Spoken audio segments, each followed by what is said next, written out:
você ser um pequeno Cristo aqui nessa terra, para você exalar o bom perfume de Cristo por onde você passar. Como é importante a gente entender isso. Quando nós vimos aqui o testemunho daquelas irmãs que estavam aqui, representando as mulheres do livro que eu escrevi, né? Mulheres agraciadas, aprendendo a enxergar a beleza do servir. Vocês viram aqui que falou de Maria, que falou aqui aquela frase muito importante: eis aqui a serva do Senhor, cumpra-se em mim a sua vontade. Será que você pode declarar? Levanta a sua mão e declara comigo: eis aqui a serva do Senhor, cumpra-se em mim, Pai, a tua vontade, e não a minha, mas que a tua vontade prevaleça diariamente em todas as áreas da minha vida. Eis-me aqui, usa-me. O céu está ouvindo e está registrando, né? Você veio a esse mundo para cumprir um propósito, pode ter certeza. Quem crê que está aqui nessa noite, que você veio a esse mundo e que você tem promessa e que você está aqui cumprindo um propósito, dá um amém bem forte para Satanás ouvir. Você não tem que ter dúvida não, sabe? Eu achei bonito aqui Maria falando, ela fez amor, fez sexo, quem dá filho é Deus. A gente só faz sexo, quem dá filho é Deus. Filho é bênção, é Ele que dá, e é Ele que leva também. A gente tem que entender isso. Ana entendeu, ela queria tanto um filho, e enquanto ela queria um filho, né, para competir com Ana, Samuel não chegou. Mas quando ela se jogou no altar, e ela se derramou, e ela fez um voto, diz que ela orou, e ela fez um voto, e ali ela entendeu, né, que Deus poderia usar o seu corpo para que viesse uma pessoa a essa terra cumprir um propósito. E aí Deus falou: agora está preparado para o Samuel chegar. Porque Samuel vai ser um filho que vai fazer a diferença. E precisa de uma mãe que tenha maturidade espiritual, emocional e física para cuidar de um filho que ia mudar um cenário naquela nação, né? Então é Deus que dá filhos, eu tenho certeza. Eu também passei por isso quando a minha filha engravidou com 16 anos. E esse ano a minha neta já vai casar, a Maria Clara, e ela é uma menina de Deus, uma bênção. E todas as vezes que ela faz aniversário, eu falo: Maria Clara, você é um presente que Deus nos deu, sabe? Muitas vezes Deus está tratando com a gente para dizer que não existem famílias perfeitas. Existem famílias imperfeitas, mas que com a graça de Deus se tornam saudáveis. E quem nos torna saudáveis não perfeitos, é a graça de Deus. Deixa a graça de Deus reinar na tua vida. Deixa a graça de Deus reinar na tua família. E você vai ver o favor de Deus na tua vida. Você vai ver o favor de Deus na sua casa. Oh, como eu entendi isso, né? Eu fui aquela mãe cuidadosa, ainda ouvi assim: vocês são psicólogos, 2 psicólogos, e como é que a sua filha engravidou? Eu falei: porque minha filha é ser humana e é pecadora também, é imperfeita, e nós não somos perfeitos, nós somos imperfeitos, mas onde existe a imperfeição, que a graça de Deus atua, existe a perfeição do Espírito Santo. Eu não sei como é que você foi gerada numa gravidez inesperada, indesejada. Eu sei que você veio a esse mundo para cumprir um propósito de Deus, e Deus te ama muito. Ele te escolheu antes da fundação do mundo, e você está aqui como representante dele, com a graça dele. Nós estamos aqui, queridas, é por causa da graça de Deus. E quando ele nos olha através de Jesus Cristo, oh, maravilhosa graça. E essas mulheres que vocês ouviram o texto aqui entenderam dessa graça. E um dia elas quiseram receber essa graça. E elas confiaram, sabe? E serviram a esse Deus. Então Maria se colocou à disposição da graça. Eis aqui a serva do Senhor, cumpra-se em mim a tua vontade. E depois Isabel também, né? Ninguém melhor do que uma Isabel para gerar um filho diferente. Eu não sei se seu filho é diferente, então sinta-se uma mãe especial. Porque para ter um filho diferente, tem que ser uma mulher madura, que tenha maturidade espiritual, maturidade emocional. Talvez Isabel não entendeu, porque levei tanto tempo para chegar o meu João Batista, porque o João Batista também ia mudar cenários, ia ser o precursor de Cristo nessa terra, ia ser um menino que precisaria de uma mãe especial, porque ele teria que ter um cuidado especial. Eu não sei se tem mãe aqui nessa noite que talvez tenha um filho com alguma necessidade especial. Saiba que Deus te escolheu, você é muito especial para Deus. Ele te capacitou com esse filho porque Ele confia em você e Ele sabe que Ele vai te dar graça para você amar, para você cuidar, e seu filho vai ser bênção nessa terra. Porque nós somos mães que temos bocas proféticas. E nossos filhos estão aqui para fazer diferença, sim. Para marcar essa geração, sim. Que você entenda esse segredo. Isabel entendeu. Para cuidar de João Batista, teria que ser uma Isabel. Uma mulher com maturidade. Ele não poderia comer qualquer coisa. Ele tinha que ser diferente. Ele seria um menino separado. Sabe? Então, sinta-se uma mulher privilegiada. Deus te escolheu para cumprir um propósito.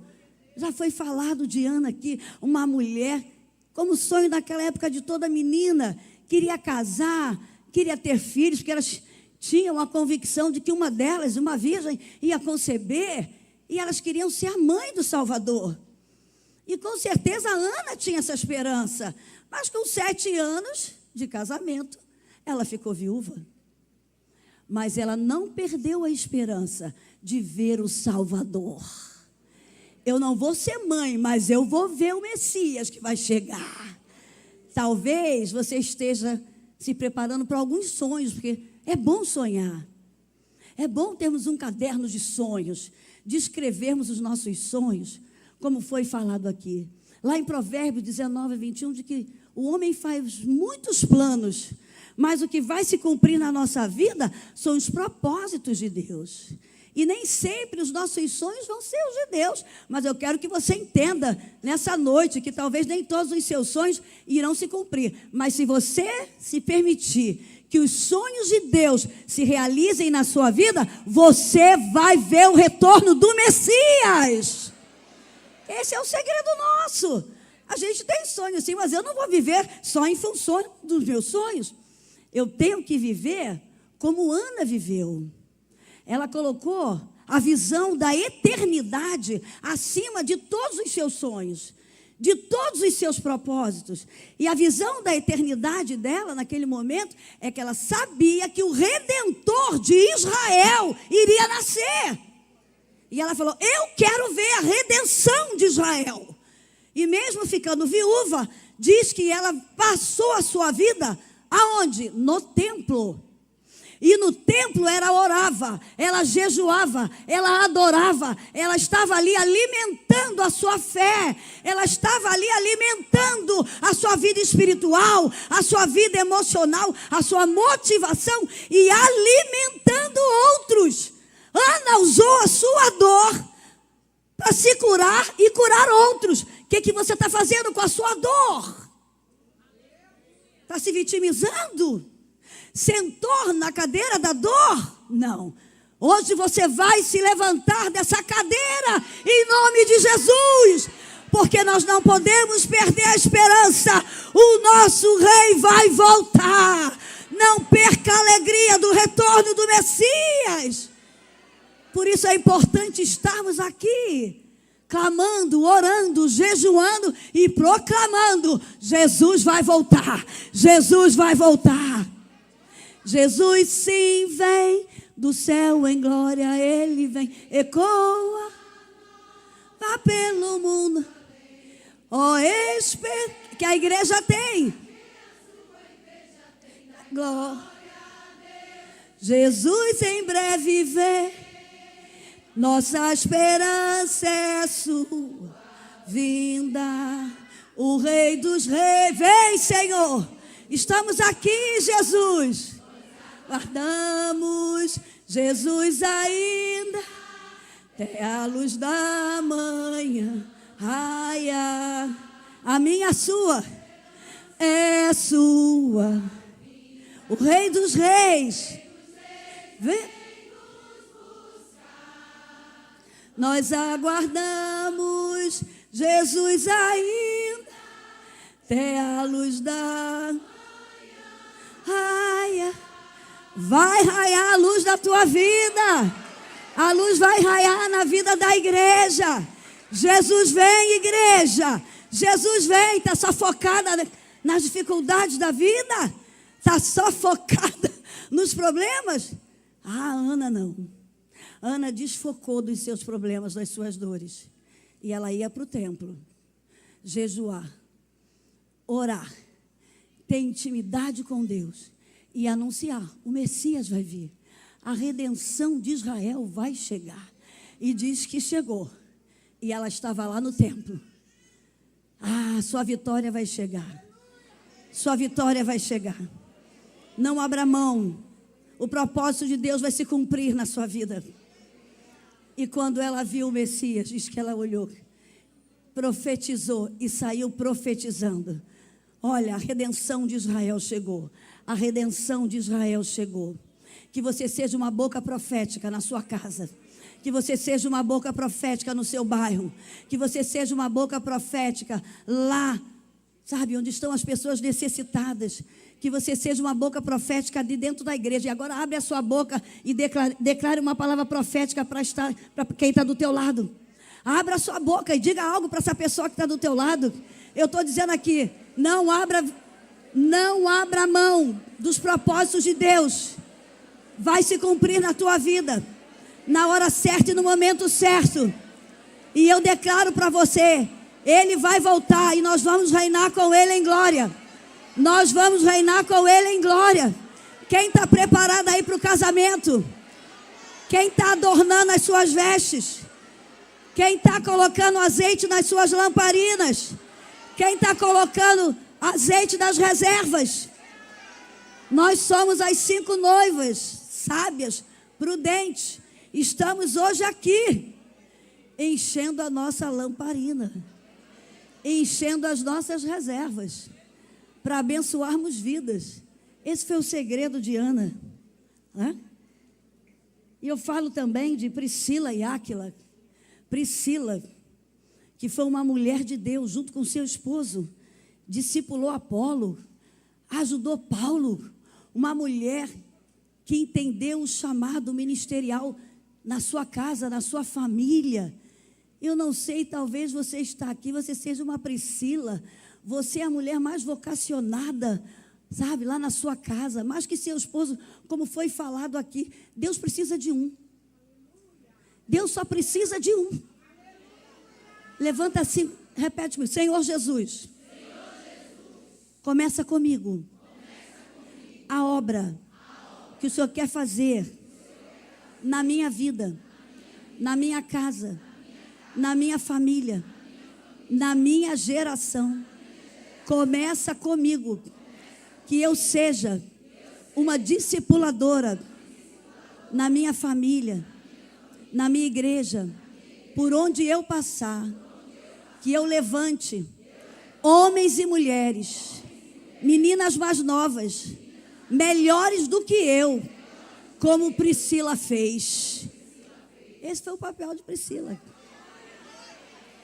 Dentro da sua casa, uma mulher cumpriu um chamado, ministério, trabalhava fazendo tenda com seu marido. Que eu acho bonito na vida de Priscila, sabe, é o que Paulo fala aqui no livro de Romanos, no capítulo 16. Olha só, porque às vezes as pessoas pensam que o discípulo de Jesus, aquele que serve a Jesus, não vai passar por adversidade. Porque andam pregando aí um evangelho meio coach, sabe? Vem para Jesus que você vai declarar palavras positivas e você vai ficar rico, e você não vai ficar doente, e você não vai ter problemas. Ensinam tantas chaves. Mas não foi isso que Jesus ensinou. Quando Jesus estava se despedindo dos seus discípulos, no Evangelho de João, no capítulo 16, no versículo 33, ele deu um segredo para sermos abençoados e vitoriosos nessa terra. Ele diz assim: para que em mim tenhais paz, no mundo tereis aflições, adversidades, dificuldades. Mas tem de bom? Tem de bom ânimo, porque eu venci. Então, ele deu 2 segredos aqui. O segredo para sermos vitoriosas e abençoadas é termos paz. A paz de Cristo tem que reinar no meu coração e no seu coração. A maior fome do ser humano hoje é de paz. Vocês estão vendo, o mundo está sem paz. As guerras estão aí, né? Israel e o Hezbollah está lá. Lá a Rússia e a Ucrânia. Eu sou do Rio de Janeiro e eu estou vendo lá as guerras do tráfico de droga. É miliciano. É o PCC que está entrando no Rio também, que é de São Paulo. E nós temos igrejas em comunidades. E de vez em quando, a pastora Sônia, que lidera a intercessão lá da nossa igreja na sede, ela diz: Elisete, eu não vou descer. Está uma guerra aqui. Está um tiroteio. Então, vocês imaginam, quem mora num lugar desse, o que ele quer? Paz. Então, a maior fome do ser humano hoje, acima do amor, gente, é a fome de paz. E homem nenhum vai poder conceder essa paz que nós precisamos. Só Jesus pode dar essa paz. Para você estar diante de adversidades e você ter tranquilidade no corpo, na alma e no espírito, para não enlouquecer, para não se deixar levar por uma ansiedade excessiva, para não se levar por uma síndrome do pânico, porque as pessoas hoje estão se entupindo de remédios para dormir, porque não conseguem, para sair na rua. E essa é a função de Satanás, porque lá no Evangelho de João, no capítulo 10, a função de Satanás é tirar a paz. Qual é a função dele? Roubar, matar e destruir. Alguém consegue ter paz sendo roubado? Vendo alguém morrer? Sendo destruído? Não. Então, a função dele é tirar a nossa paz. Mas quem tem Jesus, tem o príncipe da paz. O Evangelho de João, no capítulo 14, versículo 27, diz: deixo-vos a paz, a minha paz vos dou, não vou lá dou como o mundo a dá à igreja. Não se atemorizem, não se desesperem. Deixa Jesus reinar na sua vida. Ele vai trazer a paz que você tanto precisa. Como ele trouxe para essas mulheres aqui que estavam servindo a Deus, que eu falo. Maria, Ana, Isabel. As meninas que estavam falando aqui. É a paz. Nossa maior fome hoje é de paz. Fome de viver, fome de amor, fome de alegria. Mas a maior fome é de paz. As pessoas hoje estão morrendo sem paz. Mas se você deixar Jesus reinar na sua vida, você vai ter paz. Deixo-vos a paz, a minha paz vos dou. Não vou lá dou como o mundo a dá. Não se desespere, não se atemorize. Deixe eu reinar no seu coração.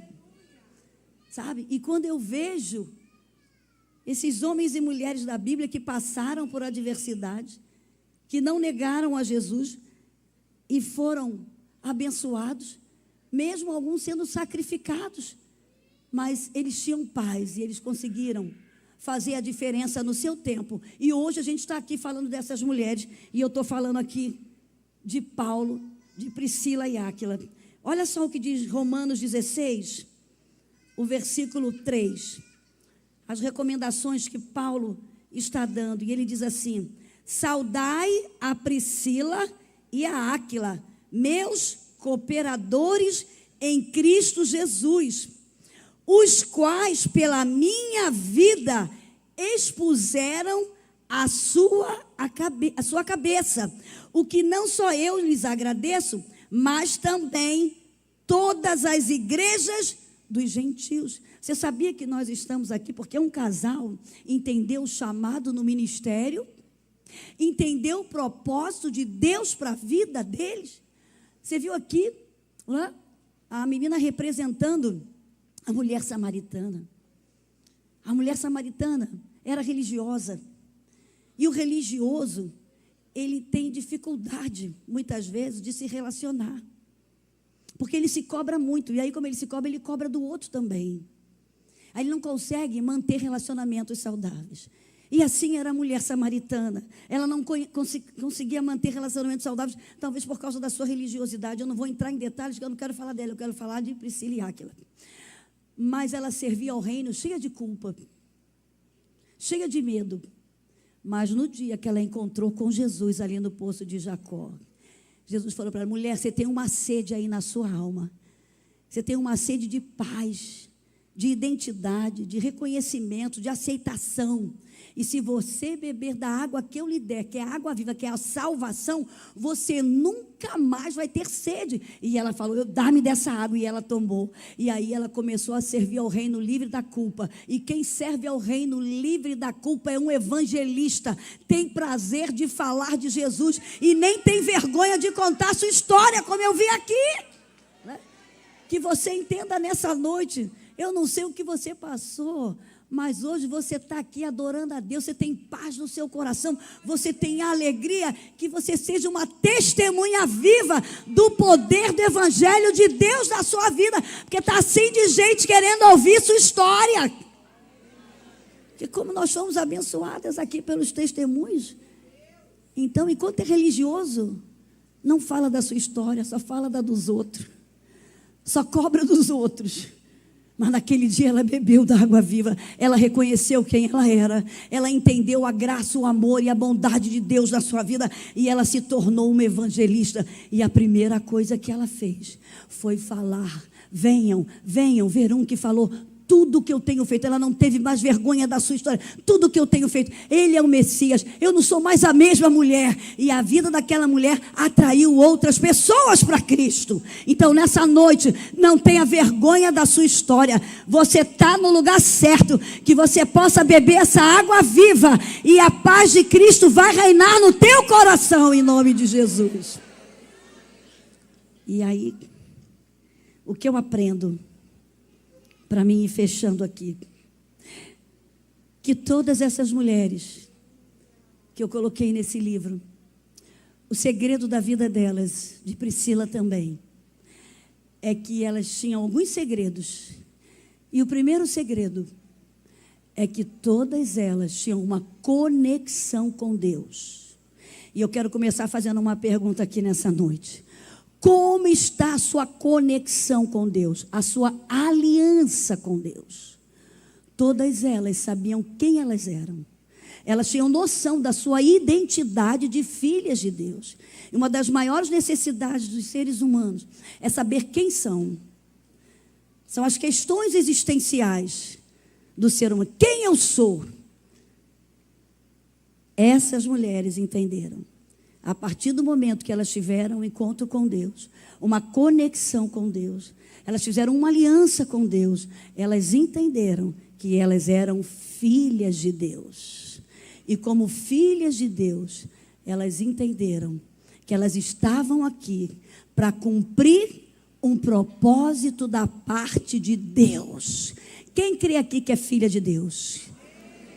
Criatura todos nós somos, criados por Deus, mas para ser filha, tem que confessar Jesus como Senhor da sua vida. Tem que abrir o seu coração e deixar Jesus entrar. Porque existe um vazio na nossa alma que só Jesus preenche.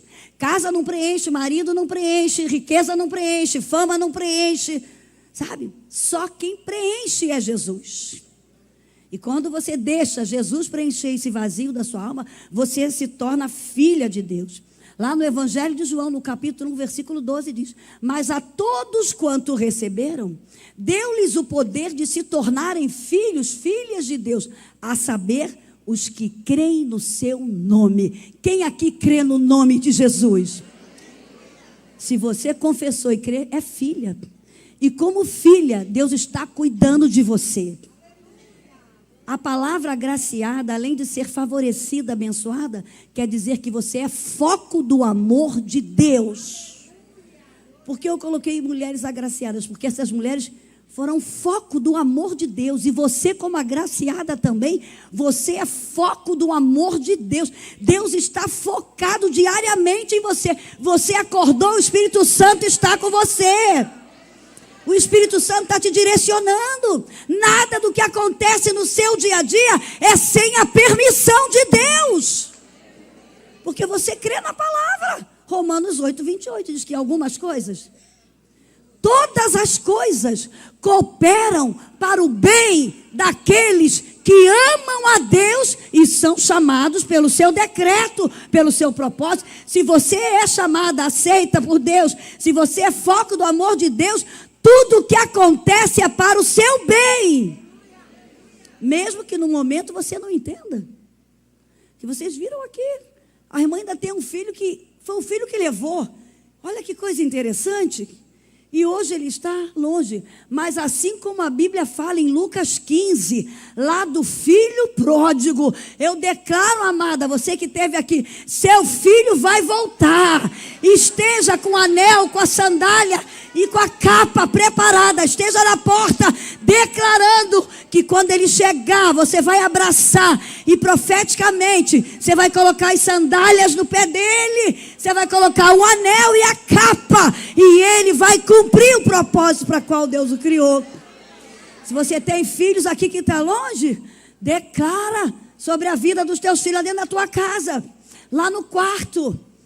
Lá onde está a roupa dele. Vai lá orando e declarando. A sua boca é profética em nome de Jesus.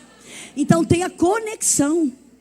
Essas mulheres foram abençoadas porque elas tinham uma conexão com Deus. Uma aliança com Deus. E essa conexão, essa aliança se mantinha como? O outro segredo. Através da comunicação. Falando com Deus e ouvindo a Deus. Você tem se comunicado com Deus? Você tem orado? A oração é o oxigênio da nossa alma. A Bíblia diz em 1 Tessalonicenses 5,17, orar só na adversidade? Só quando tem problema? Como é que a gente tem que orar, igreja? Orar e sem? E Paulo fala em Efésios 6,18, orando o tempo todo, porque os dias são maus. Orando com a sua mente. Está dirigindo? Está orando. Está no trabalho? Está orando em espírito. Está na sua casa resolvendo um problema? Esteja com a sua mente ligada em Deus. Paulo fala que as armas da nossa milícia não são carnais, mas poderosas em Deus para a destruição de fortalezas. E ele diz que nós devemos levar todo o nosso pensamento cativo à obediência de Cristo. Onde você está colocando o seu pensamento?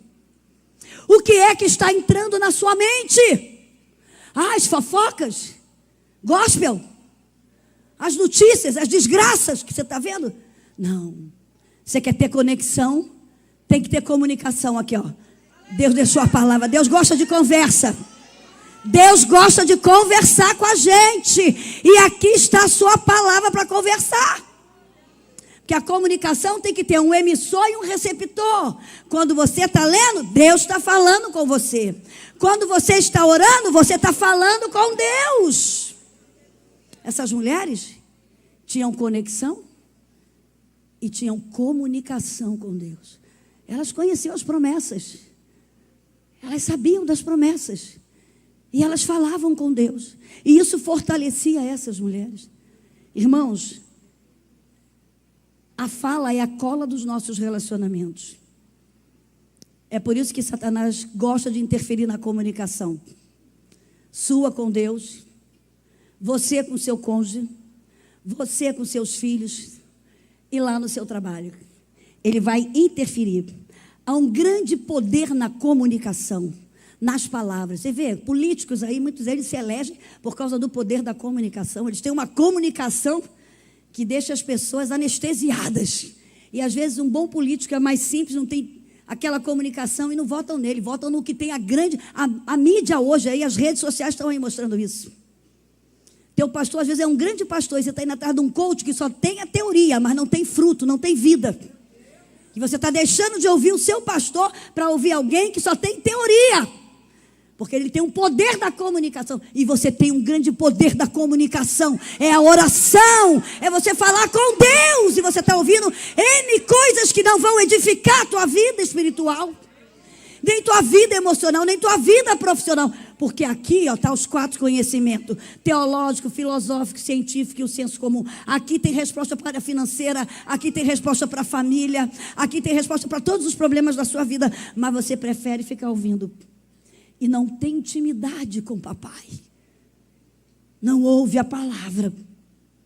O Salmo 119, 105 diz: lâmpada para os meus pés é a tua palavra e luz para o meu caminho. A palavra de Deus vai te levar ao teu foco. A palavra de Deus vai iluminar teu caminho, vai te dar direção, mas você está sendo levada por outras palavras.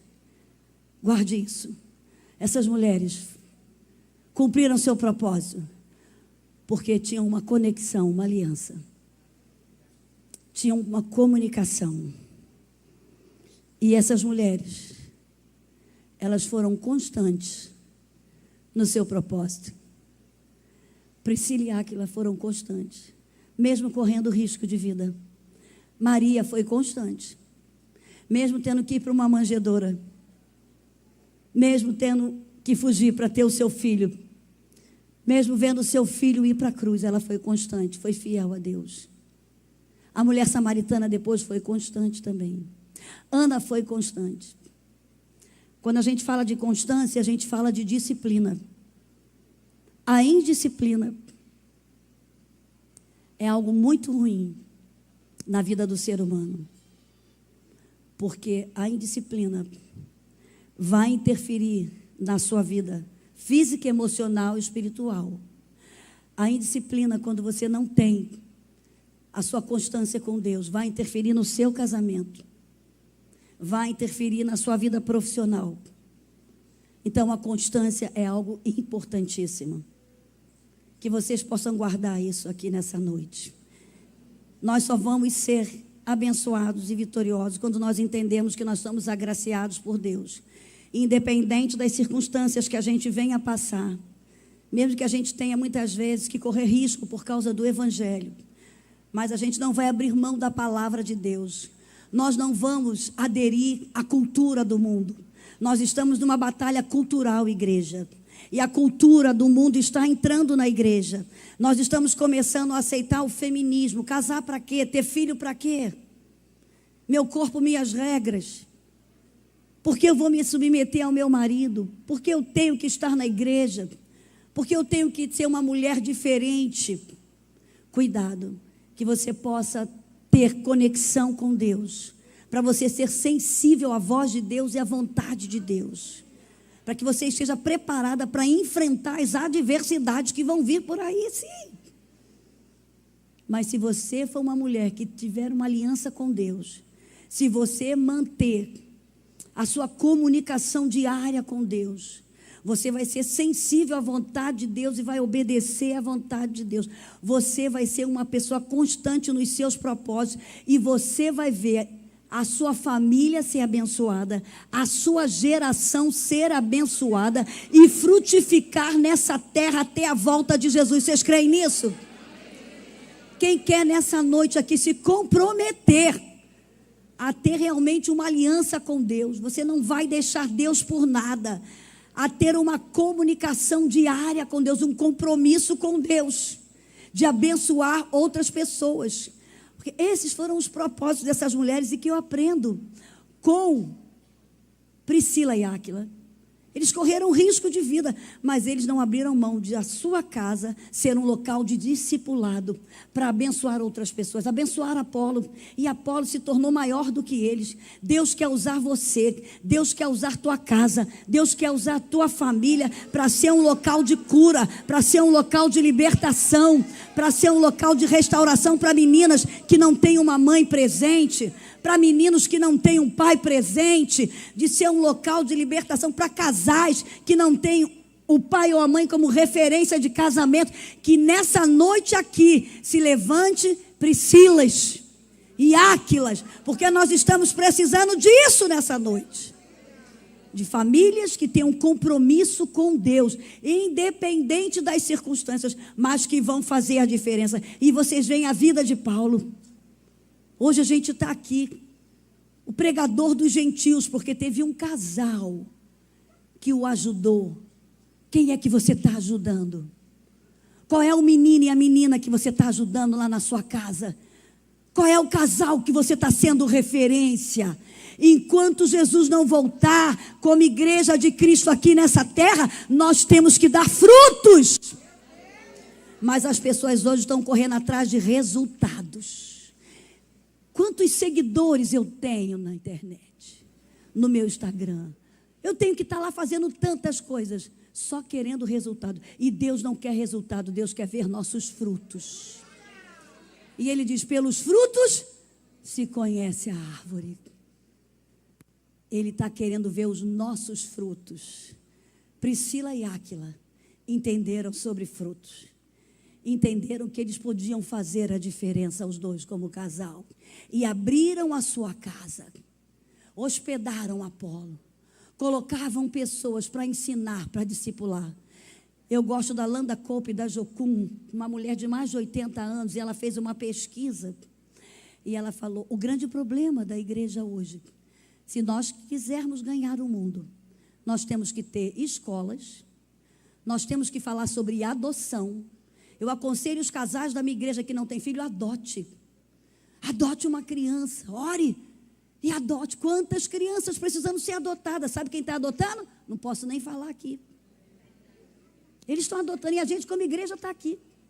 Às vezes você não precisa adotar de colocar na sua casa. Você pode adotar um filho de um irmão carente, pagar a escola para ele, pagar o material escolar, levar ele na tua casa de vez em quando para aconselhar, para almoçar com ele, para almoçar com ela. Quantas meninas sem referencial de mãe, de pai, precisando sentar numa mesa, para entender que casa tem mesa, que casa tem hierarquia de se sentar numa mesa. E a gente quer fazer tanta coisa e não está fazendo o simples, a coisa mais básica. E ela falou, a maioria dos cristãos não adotam, tem preconceito de adoção.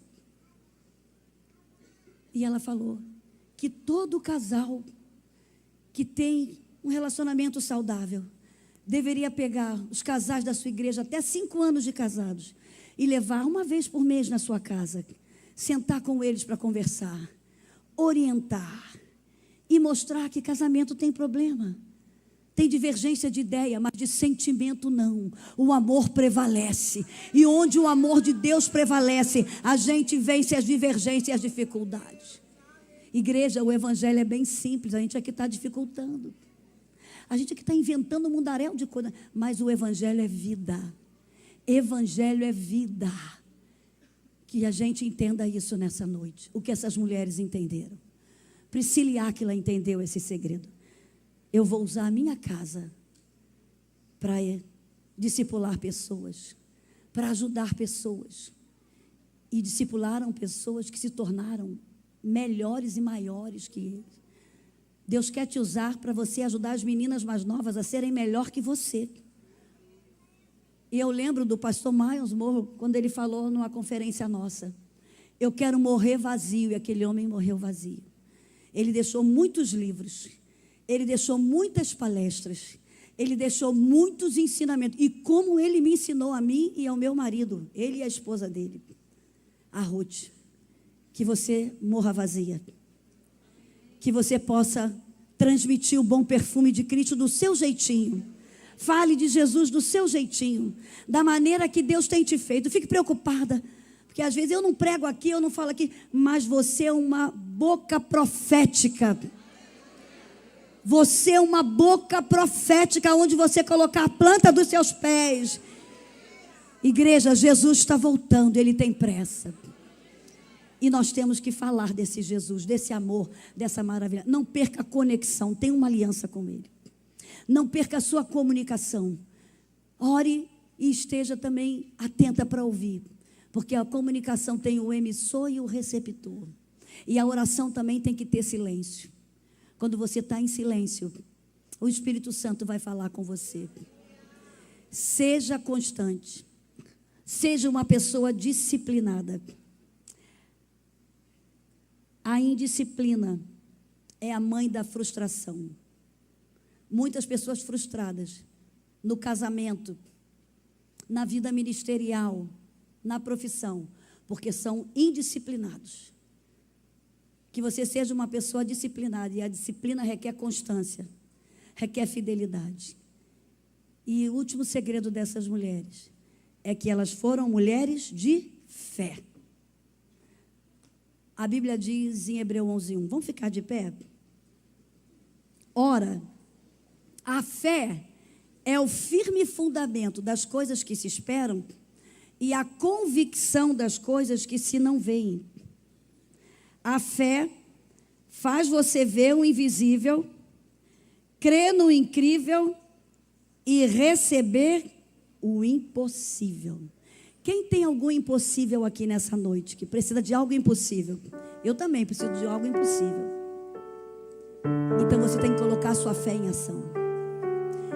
E só tem uma maneira de você colocar sua fé em ação. É tendo conexão. É mantendo uma aliança. É mantendo uma boa comunicação.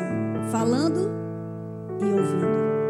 É sendo constante aos princípios da palavra de Deus, obedecendo os princípios da palavra de Deus. Romanos 10:17 diz que a fé vem pelo e ouvir. E você já aqui ouviu aqui, esse tempo todo a palavra está sendo falada, através de testemunhos e louvores. Meu desejo é que você saia hoje daqui com a sua fé edificada em Cristo Jesus. Que os medos que você está deixando entrar no seu coração, a insegurança, sabe? Porque Satanás atua com medo, porque o medo é o oposto da fé. E é por isso que Paulo diz para Timóteo: olha, Timóteo, entenda que o verdadeiro amor de Deus afasta todo medo. E eu não tenho dado para vocês um espírito de medo, mas um espírito de quê? Poder, amor e autocontrole. Em nome de Jesus, nessa noite, nós vamos orar e todo espírito de medo vai sair do seu coração. Você vai sair daqui como uma mulher ousada. Eu quero finalizar deixando esse texto de Hebreus, capítulo 4, do versículo 14 ao 16, para que você saia daqui com ousadia, acreditando nas promessas de Deus e colocando a sua fé em ação.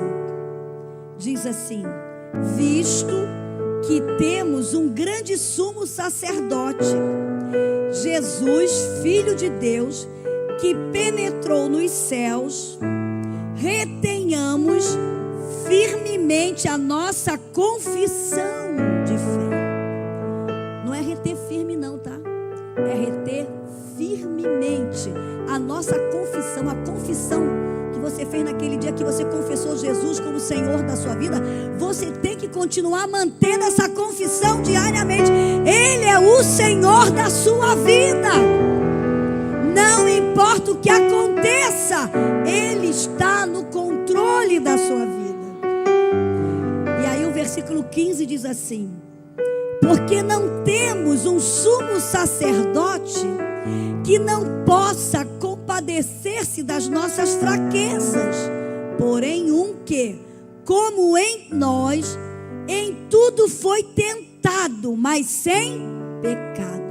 E aí eu quero fechar aqui nesse versículo 16, para que você mantenha a sua confiança em Deus, a sua conexão, a sua constância. Diz assim: cheguemos, pois, com confiança ao trono da graça de Deus, para que possamos alcançar misericórdia e achar graça, a fim de sermos ajudados em tempo oportuno. Hoje é o teu tempo oportuno. Como é que você está aqui diante da presença de Deus? Com confiança, com ousadia? Como é que você veio hoje para esse agraciadas dele? Você veio com ousadia?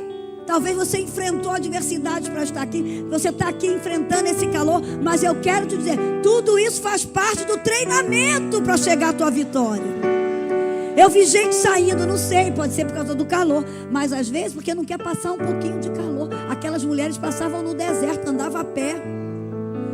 Aquelas mulheres mulheres não tinham os benefícios que nós temos hoje. E nós estamos aqui por causa de Maria, que não teve nem lugar para ter seu filho. E a gente está reclamando de muita coisa hoje. A gente está ficando muito exigente. A gente está ficando besta. A gente está ficando cheio de vontade. A gente está ficando cheio de mimimi. Por qualquer coisa a gente quer desistir, irmãos. Ô igreja, se chegue com ousadia e firmemente diante, não é de mim, não é do pastor, é do trono da graça de Deus. É diante do trono da graça de Deus. Você não veio aqui adorar ninguém, você veio adorar a Deus. Que a sua adoração seja completa, que a sua adoração seja real, que a sua adoração seja sincera, que a sua adoração seja em amor. Cheguemos-nos, pois, com ousadia. Aqui você cantou que marchou? Marchou? Eu quero ver essa ousadia na tua casa. Marche com ousadia na tua casa. Marche com ousadia no teu trabalho. Marchar aqui é fácil. Marchar aqui é fácil. Aqui está um ambiente de glória. Agora tu vai marchar é lá quando o inimigo te ataca, usando a boca do teu marido, usando um problema com o teu filho, usando alguém para te defamar, usando alguém para te atingir. Aí você vai marchar. Aí sim, marcha, porque você tem liberdade para entrar no trono. Você tem liberdade. Você tem liberdade.